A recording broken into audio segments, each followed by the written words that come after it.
Hello and welcome to Loitering, part of the Geek Show podcast network. We're the Geek Show's dedicated arts, books, culture and general grab bag of things podcast. I'm Graham and this week I've been joined by Rob. Hello. Sarah. Hola. And Andrew. Guten Tag. Wow, very international, guys. I'm impressed. Well, I figure lots of people should be on holiday right now and we'll try and fill that gap for them. Yes, yeah, very true. Yes, literally loitering. If you can't go to the holiday comes to you. So, we start every podcast these days with a bit of self-indulgence designed to alienate listeners. We ask, what are you reading at the moment? I'm kind of back. Sorry, do you want to go first, Sarah? No, I was going to say Roberto. Yeah. In a Spanish way. I'm back on my trash fiction binge. Uh-huh. There's so much of it. I have been reading it's a bizarrely interesting series called Fields of Gold, and it's got nothing to do with that song by Sting. Absolutely not. Oh, no, it's got absolutely disappointing. Absolutely nothing to do with the song by Sting. It's about this Chinese woman who is born again, but in the past, in China, Ooh. in like rural China, like during an early time, and during that time, you know, everyone's starting to explore the world and everything like that.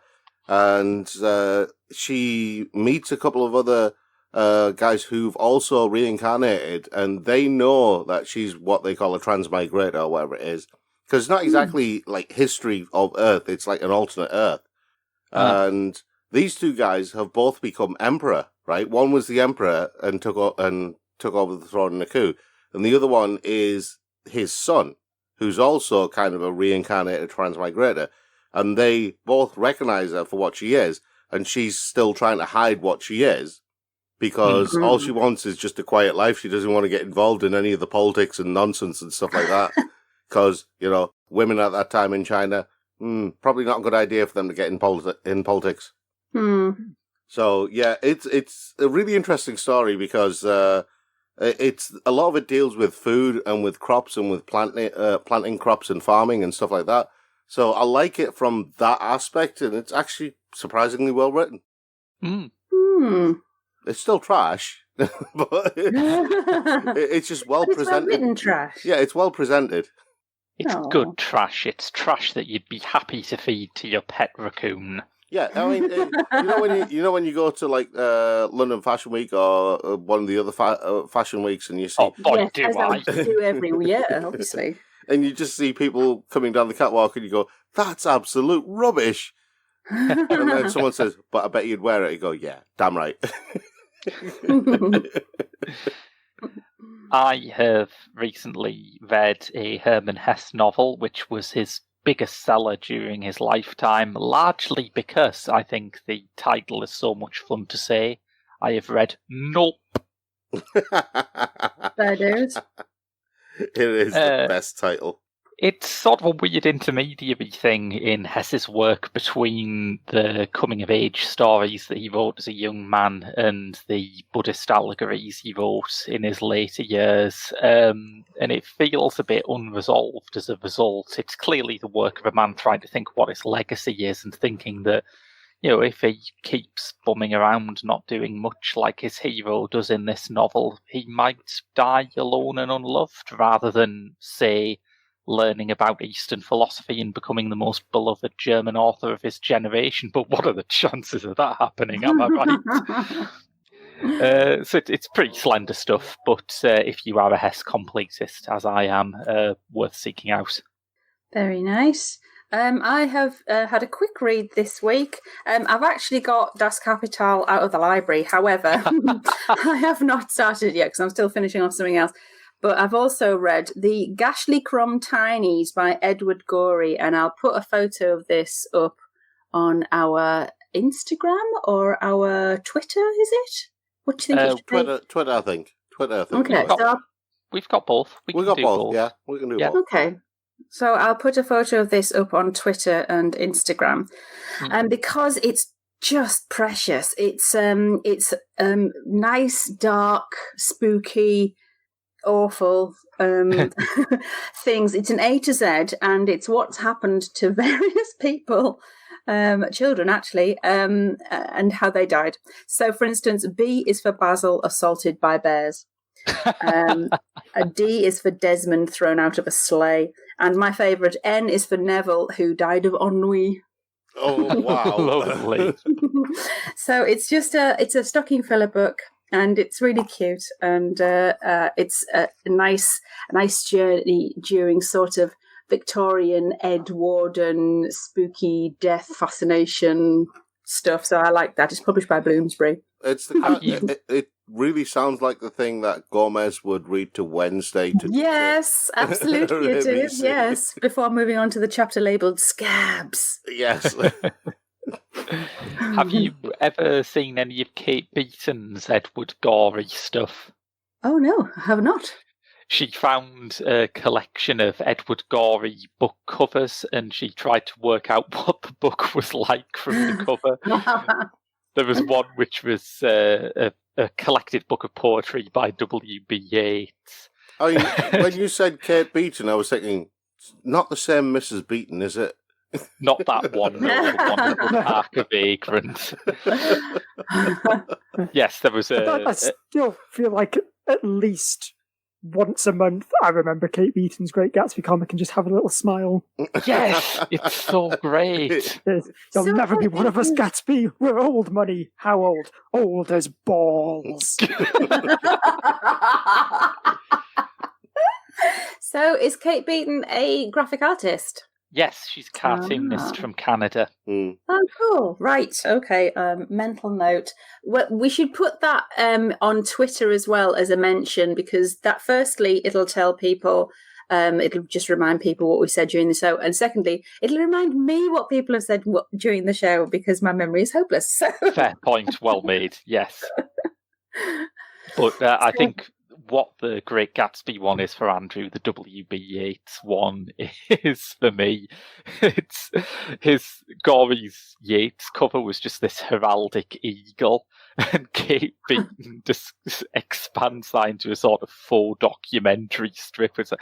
People were surprised to find that W.B. Yeats was a giant bird. The shock lasted until they read some of his poetry and thought, no, fair play, this is pretty good.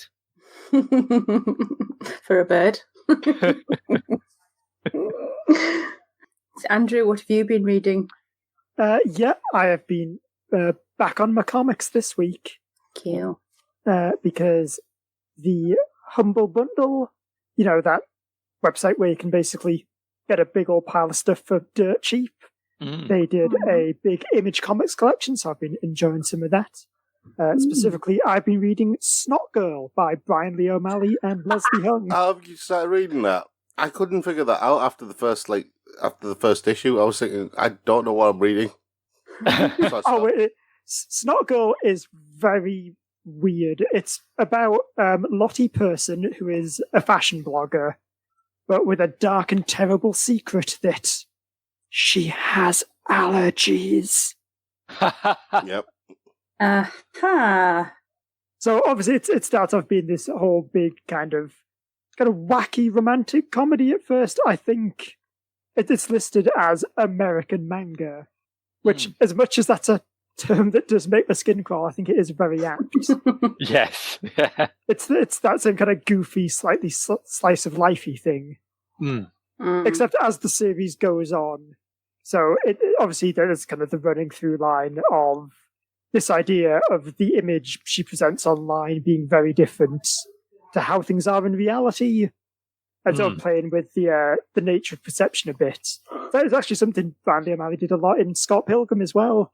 But as it goes on, Lottie, she kind of starts taking this new allergy medication from a doctor who is somewhat shady, shall we say. A backstreet allergy specialist. Yes, exactly, as like you get.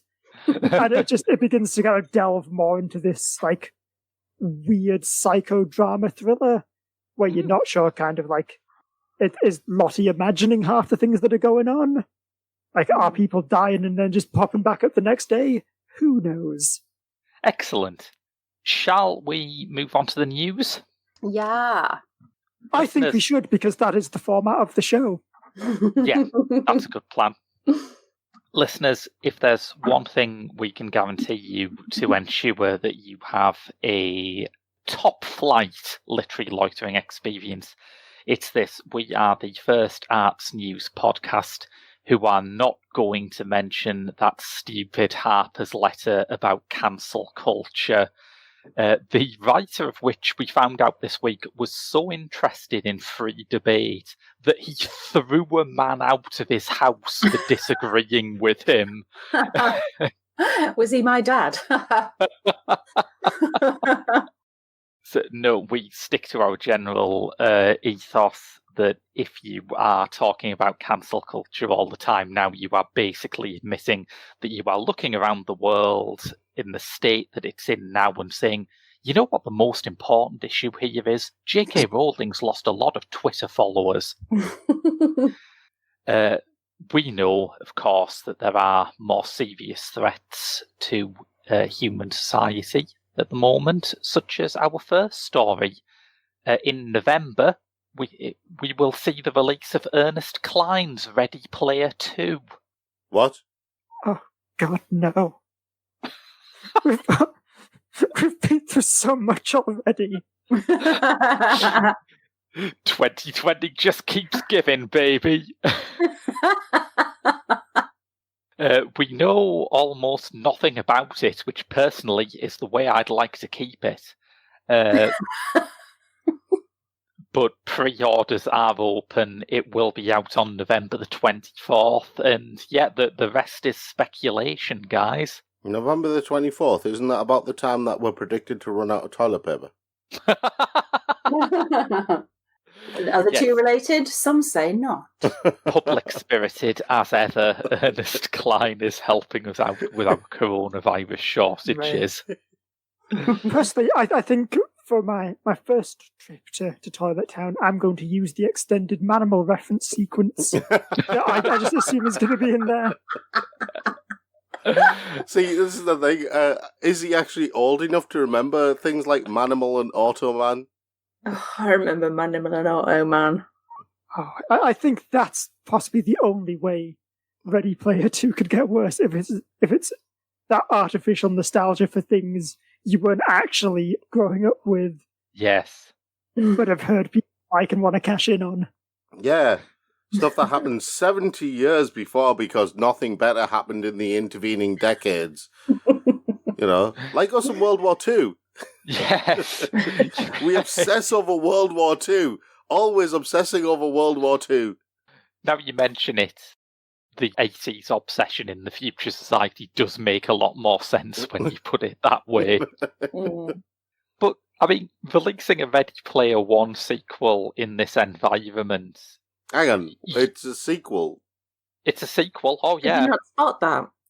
The title is very subtle, as is all of Ernest Cline's work. In Rob's defense, I just assumed it would be exactly the same book, but everyone's costumes are different colours. Yeah, that's kind of what I was going to say as well. Are you sure it's not the same story? I mean, you've done Ready Player 1, so the virtual world is free! So I don't understand. It's now free, and everybody is living healthy, apparently, allegedly. Maybe. I seriously doubt it. So, where do you go from there? Well, I mean, in this environment, it is the oasis, isn't it? It's the nonsense 80s nostalgia fest that you use to sink into when the outside world is completely crumbling. I hate that out of all possible futures, we are living in Ernest Cline's one. Oh! What if somebody goes, no, the 80s weren't so great. The 70s. That's where it's at, baby. And Ernest Cline's done like 70s nostalgia instead. So it's 70s nostalgia versus 80s nostalgia. It's a fight on the streets between bell-bottom flares and shoulder pads.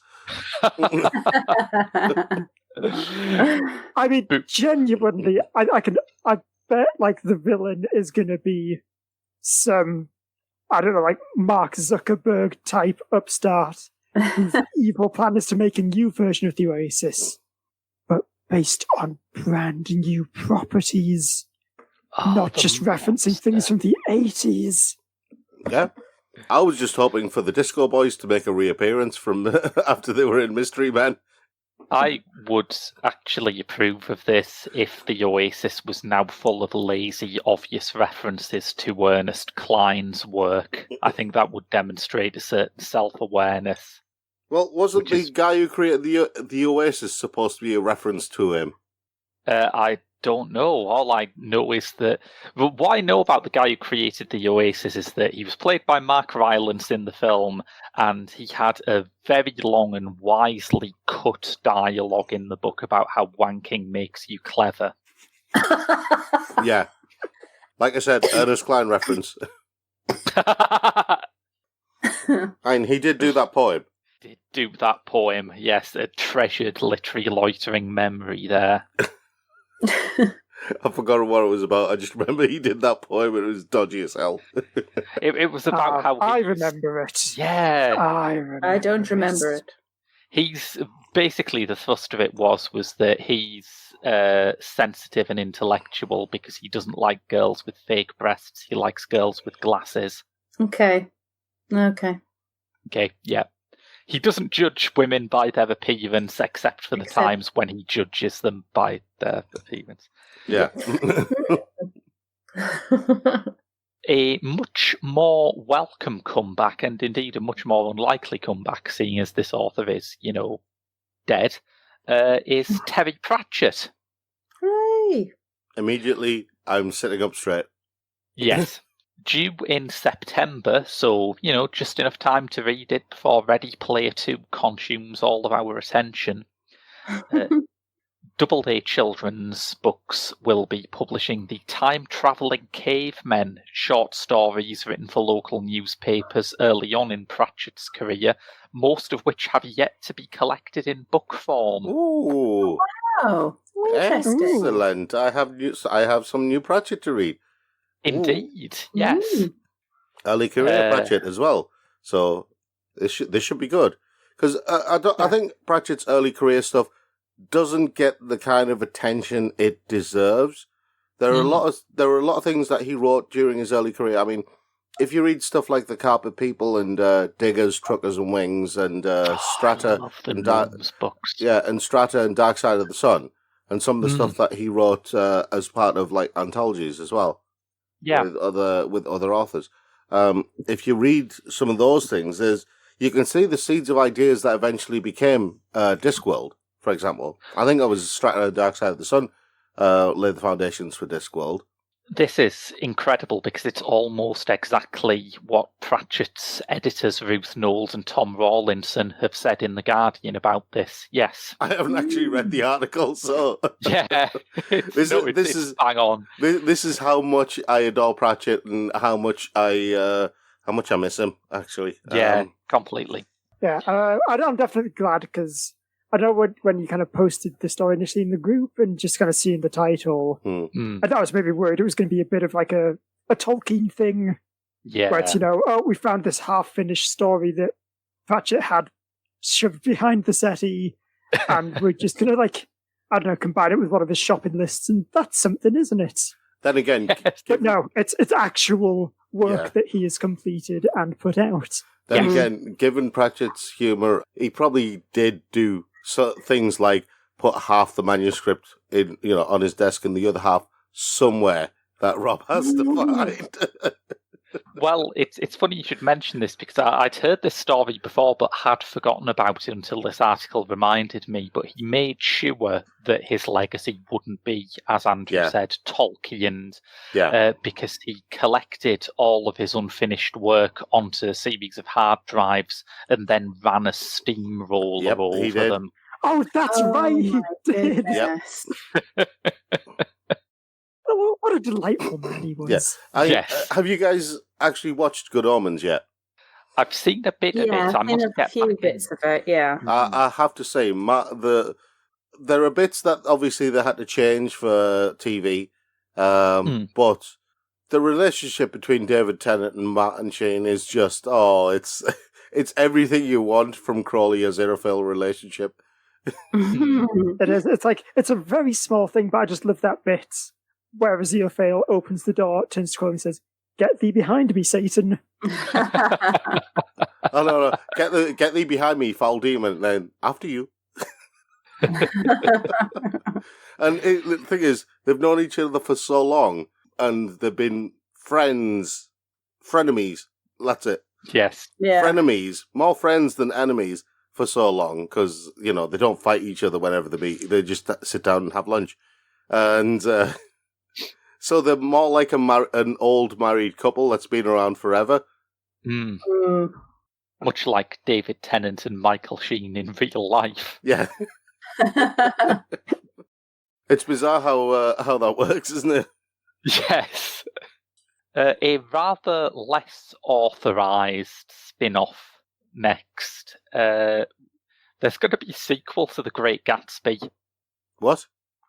Yeah, I did think of several ways that I could introduce that story gently and sort of ease you into the context, but no, there's going to be a sequel to The Great Gatsby. Again, what? Right.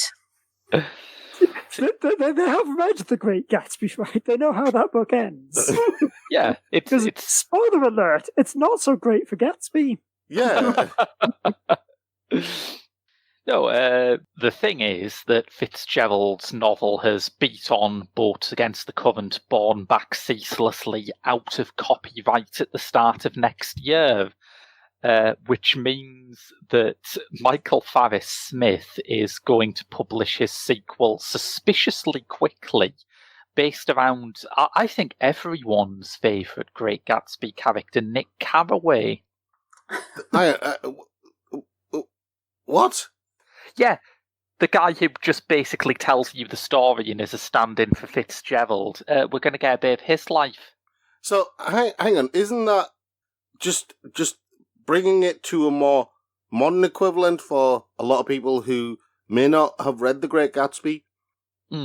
That would be like Lemony Snicket, right? Yeah.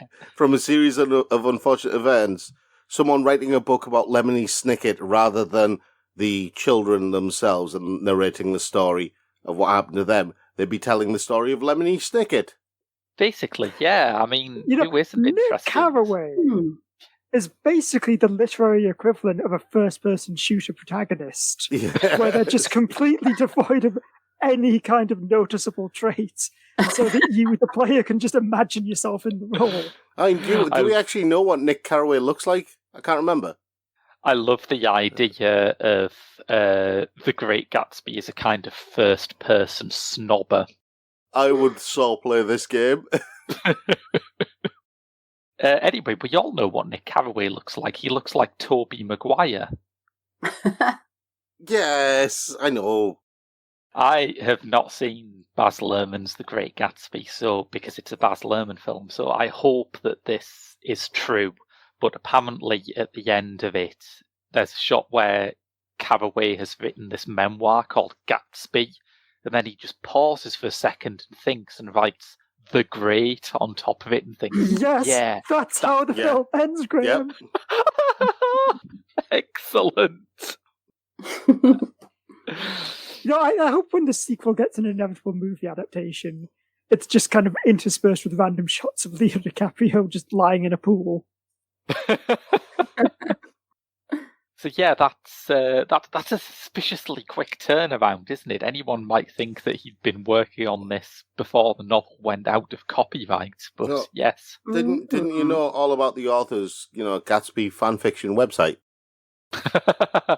I wonder what other novels are approaching leaving copyright. Oh, that's a good question. We can open our notebooks and make a start. Yeah. Well, Google is your friend. It's quite an in-depth thing to know about copyright law. I suppose maybe when To Kill a Mockingbird leaves copyright, I can write a really bad sequel where it turns out Atticus Finch was a racist and oh wait! Yes. It's funny because that's an actual book. Listeners may need a reminder that Go Tell a Watchman, a book which was hailed as the saviour of a bad year for the book industry, actually existed. I mean, they need that reminder. I don't think they want it. Yeah. I've got some of the books that are going out of copyright. You have? Yes. Brilliant. Klaus Mann's Mephisto goes out of copyright apparently this year. Oh man, I'm sure there's a massive appetite for a sequel to that. I don't know, maybe Marvel might want that. Oh wow, Margaret Mitchell's Gone with the Wind goes out of copyright. Oh my god. I would, we probably should write a book from the viewpoint of the Hattie McDaniel character, just clarifying the fact that she is absolutely sick of this white people shit. Hashtag white folks is the title. Finally, the Gone with the Wind Django Unchained crossover.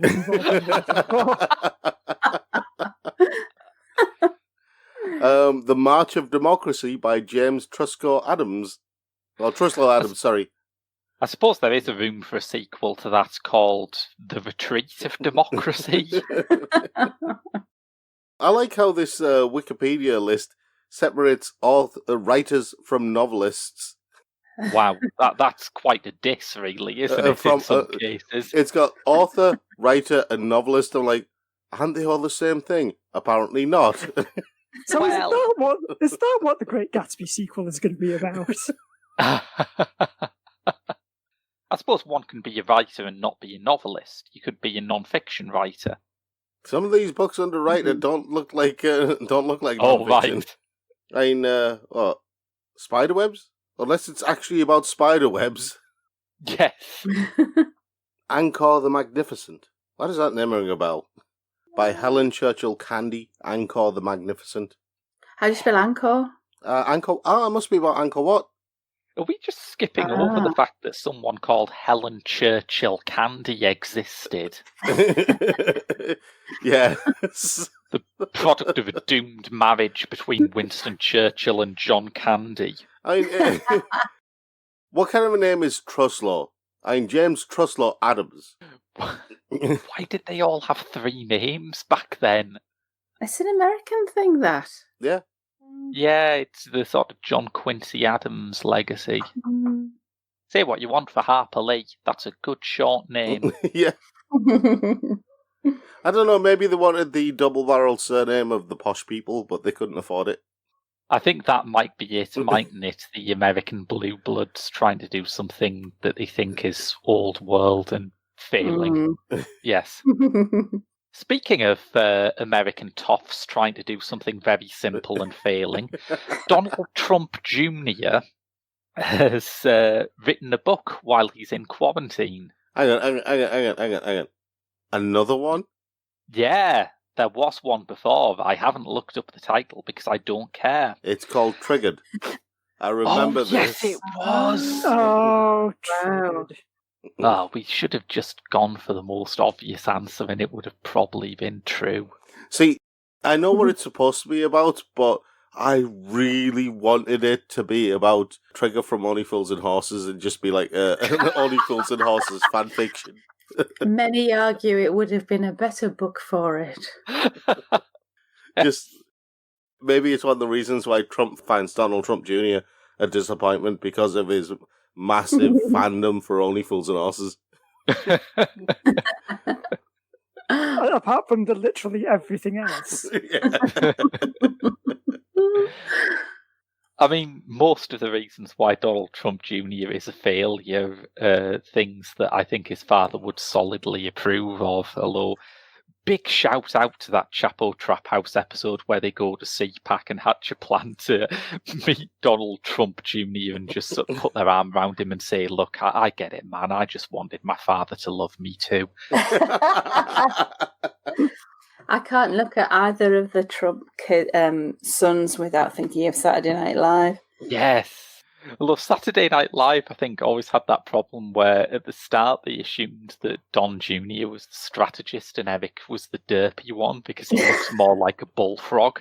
But if anything, it's turned out the other way around. Don Jr. is failing spectacularly here.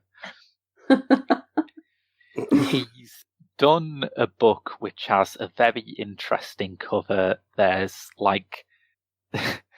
there's a picture of him looking sad, and then a bit of an American flag in the background, and also a bit of, I think, Joe Biden and Nancy Pelosi, and then there's someone in glasses who I can't quite make out because it's all layered over each other, and it looks, it's absolute visual mush. But is that Giuliani? I don't know. I can't imagine why it would be Giuliani, because he's a Trump loyalist. Yeah, yes, yeah. Yeah, but again. You're making the mistake of assuming that Giuliani makes sense. Well, yeah, there is that. And also that the cover has been proofread and examined. Which it hasn't, because as everyone pointed out as soon as it came out, this has the old grocer's apostrophe on it. It really does. God, that's starking standout. It's called Liberal Privilege, subtitle Joe Biden and the Democrats' Defense of the Indefensible, which it has that apostrophe before the S in Democrats, implying that he's talking about one Democrat in particular. Bets as to who it is. Keith Ellison, maybe? Don't know why I'd think Keith Ellison. But yeah, this has caused everyone on Twitter to roast him, and then everyone else on Twitter to say, oh, this is just performative, or it feeds into his narrative about persecution, or blah, blah, blah. And look, I mean, I get that this isn't exactly activism, making fun of Don Jr. on Twitter for having a badly spelled book cover, but if you could go back, 20 years into the past, if you could go back to mid-90s America and say, look, one day there will be this software that just allows you to make the lives of Donald Trump's kids and Alan Dershowitz a complete misery for their every waking minute. You would think that sounded like some glorious utopian future, and I'm happy to let people cling on to whatever makes them feel like that in these difficult times. Yeah, and I feel like there's been a lot of discussion, especially recently, about Twitter not necessarily being the best place for these complex and nuanced political discussions. And if so, what should it be used for? That. Use it for that. Yes. Use it for going, look at you gigantic dum-dum. I have a question. It says on the cover, New York Times best-selling author. Right, now I know that's supposed to be number one. Yeah. New York Times best-selling author.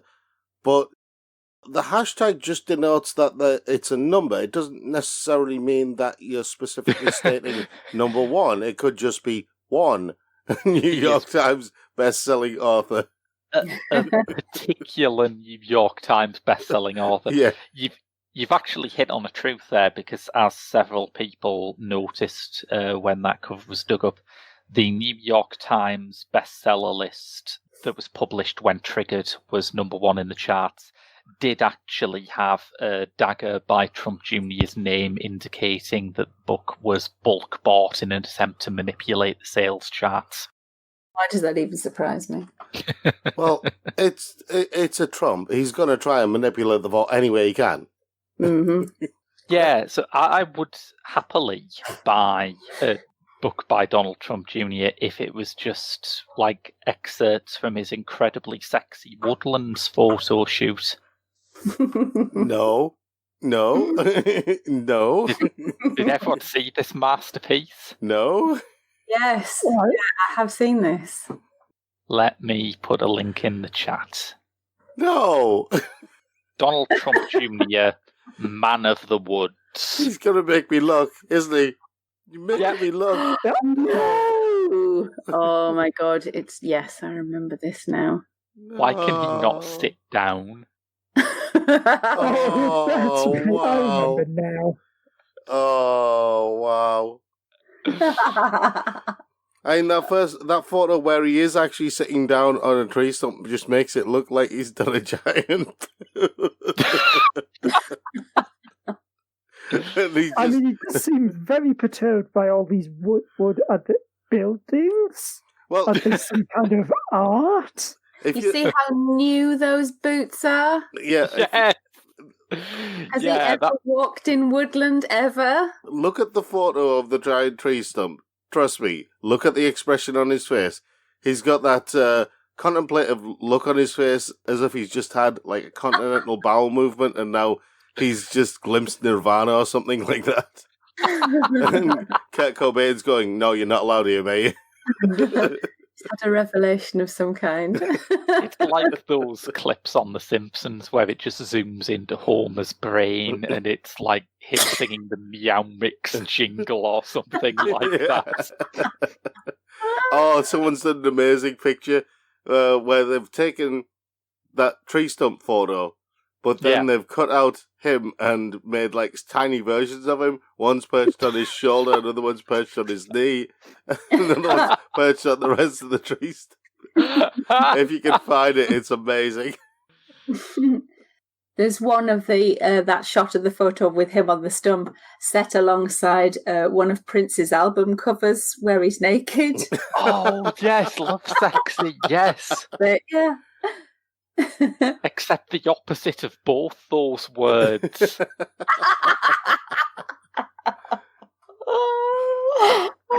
I don't think I've ever seen a picture of a man who is more being told, look contemplative, without knowing what that word means.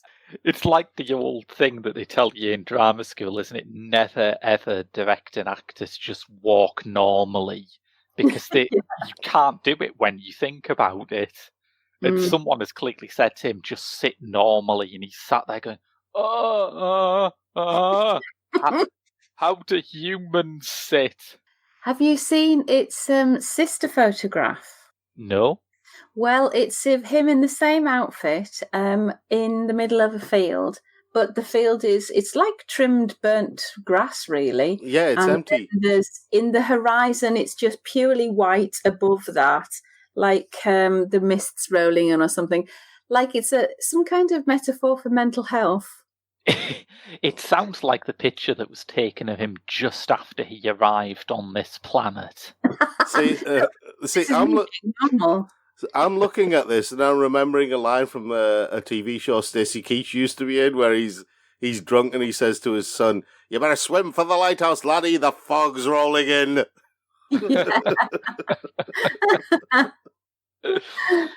Anyway, shall we engage in that wholesome country sport known as hunting for mount weasels? Yes, you know it. Is this anything to do with Catweasel? Sadly, no. Because I was going to say he's a beloved character from my childhood, and we shouldn't touch him. Yes. Oh, but you're not going to like Ready Player 2 then, Rob. Yes, the novelist Ellie Williams has been collecting mount weasels as part of the research for her debut novel, The Liar's Dictionary. Now, a mount weasel is something like... Has anyone... I'm saying this as if I don't know that a lot of you are Doctor Who nerds. Let me pretend that I don't know if anyone has heard of the concept of trap streets before. Of what? A trap street is a fictitious location put on a map by cartographers in order to prevent copyright theft. So if a map is copied and it includes one of these non-existent streets or parks or whatever, they will know that it was ripped off their map.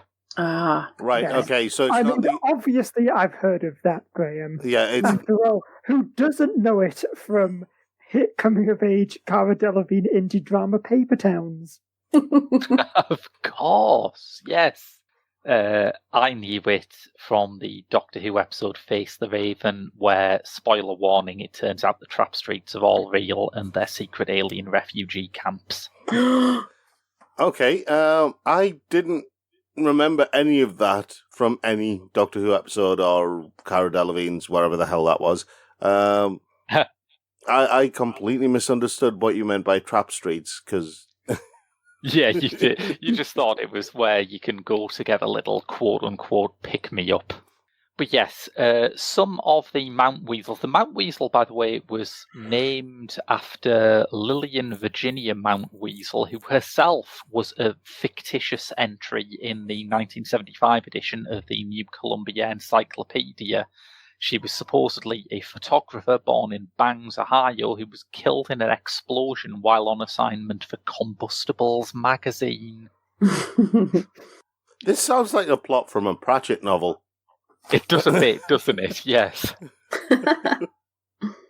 Williams points out that these things go under the radar because obviously no one is going to be specifically looking them up, but she admires the creativity put into them. The 1943 Webster's, for instance, defines Jungfertak as a Persian bird with one wing that can therefore only fly when attached to a mate.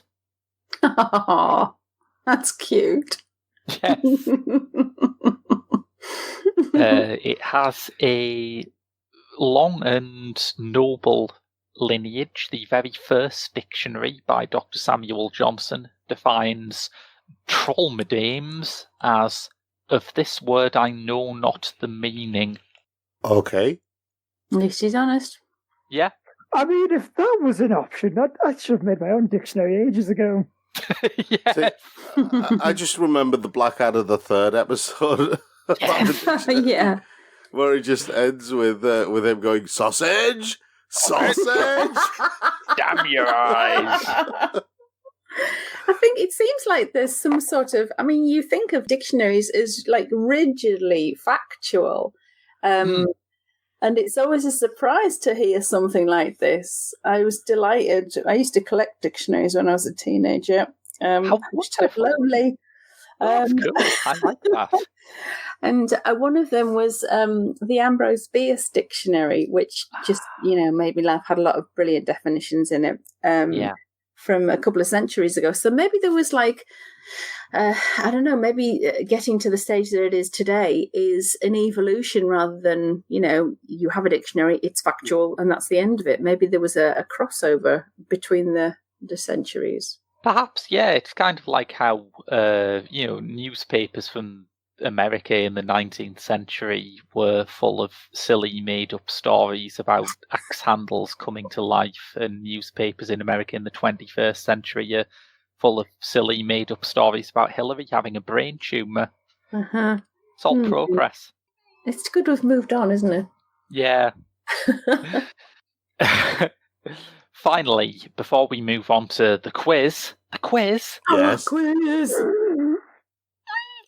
A little snippet from Twitter. The writer Cameron Chi, who works on Late Night with Seth Meyers, tweeted out, "For once, I'd like to read a book where the acknowledgement section isn't there to thank people, but to call out nemesis who have wronged the author." To which Calix Palmer responds with a tweet from that most exciting of academic texts: "Rotational splittings with co-rot expected numbers of detections and measurement accuracy." Ah, that is one sexy book. Whew. Whew. Itself a sort of a kind of mountain weasel, really, isn't it? Because nobody is going to read that paper expecting something like this at the end. Okay. The acknowledgements in full run: "We gratefully thank the Programme National de Physique Stellaire for financial support. We do not gratefully thank T. Apashaw for his useless and very mean comments." News. Good that you've put that in print. Somebody has a comeback. Very often they sort of say, "Oh, just ignore them," or two wrongs don't make a right. But I like that. I think it's fair enough that he had a response to that, or she had a response to that. Academic clapback is what we're looking at here. And it can't be the first time that that an author or a writer or somebody has put something like that into a paper or a book or something like that. Yeah, there must be others. And if you know of any listeners, we'd love to hear about them. Yeah, definitely. I'd love the idea of the acknowledgement being like, thanks to all the wonderful support from my friends and my family, and up yours, Steve. I climb a ditch.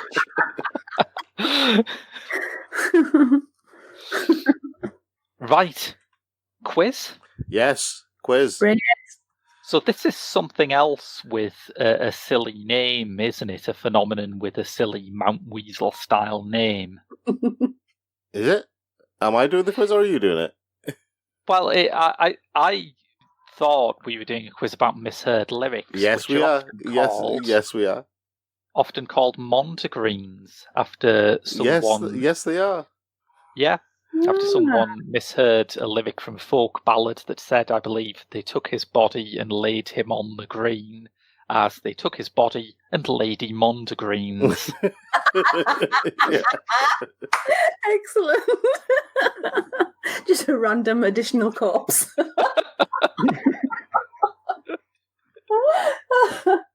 So, anyway, I've got 10 particular ones, which have... there are a lot of misheard lyrics, and I had to stick to ones that were... I was reasonably sure you probably were already aware of what the song was. Otherwise, it would be pointless. Yes, yeah. So... And I mean, there are some really, really easy ones. There are some that are ridiculously easy. Like, we built this city on sausage rolls. Yeah. It's By a the classic. rivers of Babylon. So there's really easy ones like that. These ones, I think, are a little bit trickier, but, you should still be able to get which song they are. So, Starting off with dreams of war, dreams of lies, dreams of dragons, fire, and of baked apple pie. Is it a heavy metal tune? That would be giving it away, so... So it is. Yes. Not necessarily. Well, it's not Bewitched. Sorry, I just got like a group of denim jumping around going, oh. Dreams of war, dreams of peace. That might be why I've got it in my head that this might be some kind of 80s pop thing. There was that moment in the late 80s pop where everyone thought, why don't we just sing childish gibberish? Like Dear Jessie by Madonna. What the hell was that? Or war is stupid, and people are stupid. Unquote. Thank you, Mahatma Gandhi there. Sorry. Anyway, I will take a punt on War Pigs by Black Sabbath. Okay. I cannot think of anything that fits my stereotype of this as a kind of twee 80s pop thing. I probably am going to say Dear Jessie by Madonna, even though I can't map that onto any lyric. Yeah. Actually, I think my alternative answer would be The Riddle by Nick Kershaw, but I think that's just going to be my go-to for any of them. Well, on the grounds that they also produced the lyric, You're About As Easy as Nuclear War, I'm going to say Duran Duran. And it's like Rio or something. It's actually, the correct lyric was dreams of war, dreams of lies, dreams of dragons, fire, and of things that will bite. It's Enter Sandman by Metallica. Oh no, that was actually in my brain. Oh man. But the thing is, when you scan it and you go, and of baked apple pie. Yeah. Are you okay, Sarah? We're killing Sarah. Sorry. Oh dear. Right, okay. So that's that kind of sets the tone of things to come. Okay.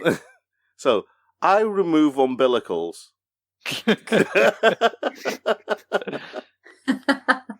Prefab Spout, King of Rock and Roll. Oh, it could be, but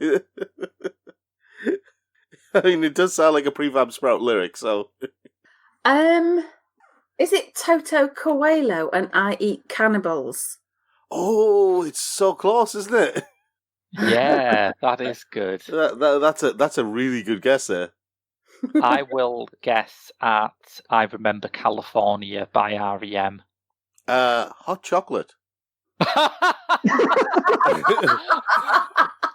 Which one by Hot Chocolate? You sexy thing. I believe I in was miracles. from Billico.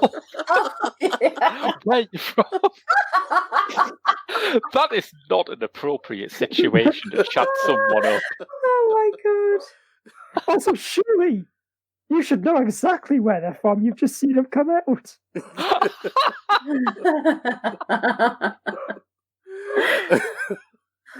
Right, this one should be fairly easy. Or Dyslexics on Fire. Oh, Kings Yeah, I of think I Leon. know that one, yeah. Yeah, Kings of Leon. Yeah. Right, kick a chicken with it. Oh, Oh, I think I've got that actually. Is that Will Smith back in his DJ Jazzy Jeff and the Fresh Prince days doing Getting Jiggy with It? oh yeah, that sounds like it. I think that is the correct answer. So, Yep, yeah. it is. Yep. Yeah. A completely different song when you replace Getting Jiggy with It with Kick a Chicken with It. It's the spitting image version. Right. We Don't Need No Sex Vacation. I'm guessing I think that might be Pink Floyd. Yes, Yeah, I think that teacher definitely needs to leave those kids alone. Yeah, it is another brick in the wall, part 2. Right. I got my first real sex dream. In the summer of '69. It works on so many levels. I think that, yeah, summer of '69. Yeah. I mean, that one I would go out on a limb and say definitely not Nick Kershaw's The Riddle. Right. The girl with colitis goes by. Ah, Yeah, I think I know what that is. yeah, is that Lucy in the Sky with Yeah. Diamonds? I'd say so. Yeah. I mean, again, a very different song. Goes by. It's a very different song. Yes. Right, okay. This one, right. Tommy Y, ain't nothing but a fart hay, ain't nothing but a meat steak. It's nothing but a meat safe. Ain't nothing but the Yeah, I don't know how you cook your steak to get it into a meat safe, but I will, say, a meat I will say, Rob, that I want it that way. Oh, of course. Was that Backstreet Boys, Yes, right? it was. And ain't nothing but a fart hay. Right. Wanna meet safe. Well, That sounds like an absolutely filthy euphemism, doesn't it? It's from the same people that brought you the summer beef closet. I don't know where you got meat safe from. I clearly said meat steak, didn't I? Yeah, it's better with meat safe, I think. I stand by the meat safe. Keep your meat safe with new Vanguard. Yes. As advertised by the Backstreet Boys. No, I can't. Right. Might as well face it. You're a dick with a glove.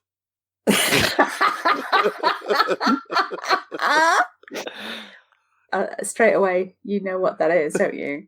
I remember reading this in an article about Mondegreens, and the person who had misheard that explained it by saying, I just thought he was dissing Michael Jackson.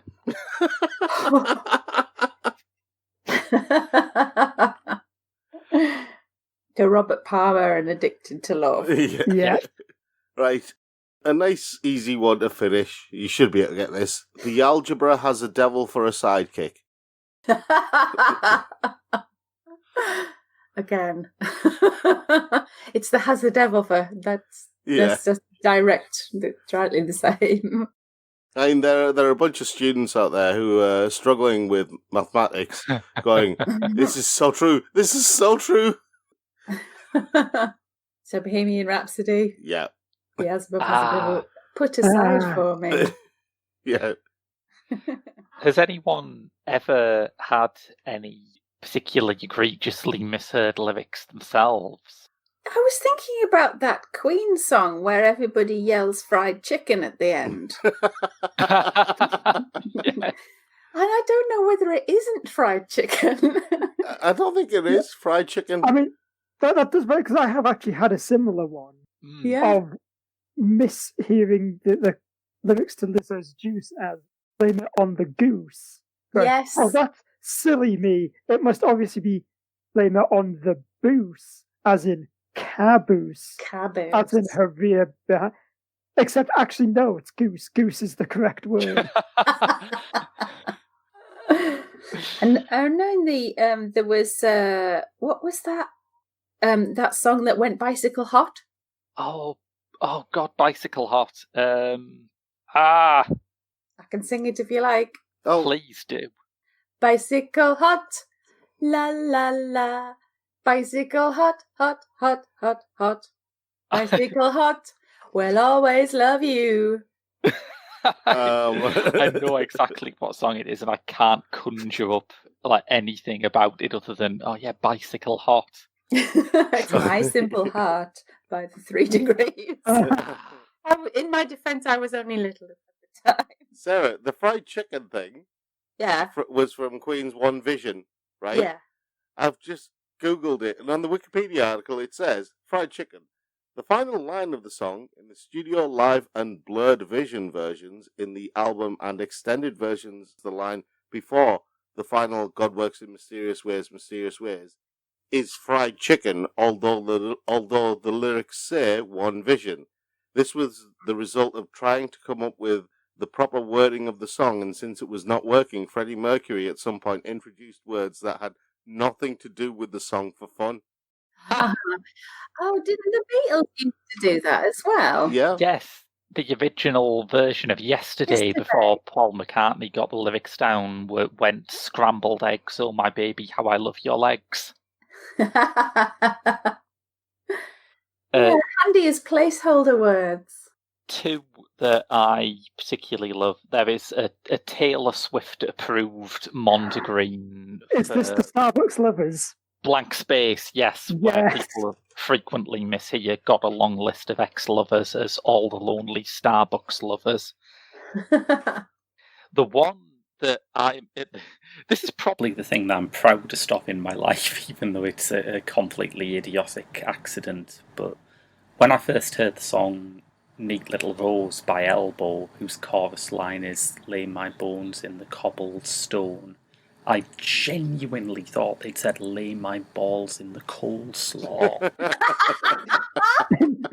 I mean, it's niche, but... It was a time when a lot of indie bands seemed to be singing weird shit. What can I say? Yeah. Shall we end this then? Perhaps we should. Because I am very aware that Andrew does need to disappear. As his bicycle is too hot. Indeed. Right, okay, so if you want to catch any of our previous episodes, you'll find them all on our website, our new and shiny website, thegeekshow.co.uk, where you'll also find all of our other episodes and all the other shows that are on our network as well. You'll also find reviews of various films by Graham and also by Classic Film Kid and quite a few others as well. You'll find stuff related to video games that are on YouTube, and we do all sorts of stuff on YouTube as well. So have a look at those, and if you want to show your support, there's a link to our Patreon at the top of the page. So do check it out. And that's it from us. Until next time, I've been Rob. I've been Sarah. I've been Andrew. And I've been Graham. And we will see you all later. Thanks for listening.